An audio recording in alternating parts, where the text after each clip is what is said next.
പല മുതലാളിമാരും വിശുദ്ധമായ റമദാനിൽ ധാരാളം ദാനധർമ്മങ്ങൾ ചെയ്യുന്നുണ്ട്. പക്ഷെ എന്നിട്ടും ജീവിതത്തിൽ പലപ്പോഴും ഒരു ബറക്കത്ത്, ഒരു ഫുൾഫിൽമെന്റ് അവർക്ക് ഫീൽ ചെയ്യുന്നില്ല.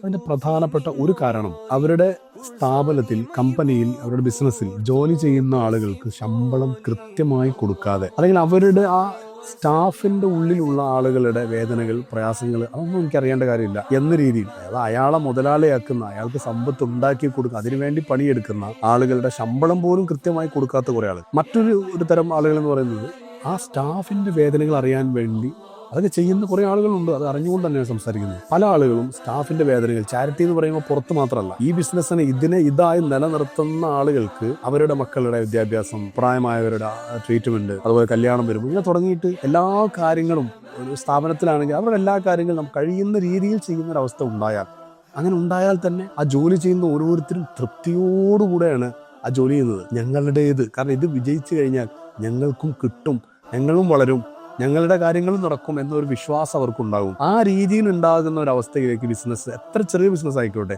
മാറ്റാൻ നമുക്ക് സാധിച്ചാൽ തീർച്ചയായിട്ടും റമദാനിലും മറ്റൊക്കെ ചെയ്യുന്ന ദാനധർമ്മങ്ങൾ ഇതിൻ്റെയൊക്കെ പുറമെയായി വന്നാൽ അത് വലിയ ബറക്കത്തുള്ള ഒരവസ്ഥ ഉണ്ടാവാൻ, പൊരുത്തമുള്ള സമ്പത്ത് ഉണ്ടാവാൻ അത് കാരണമാവും.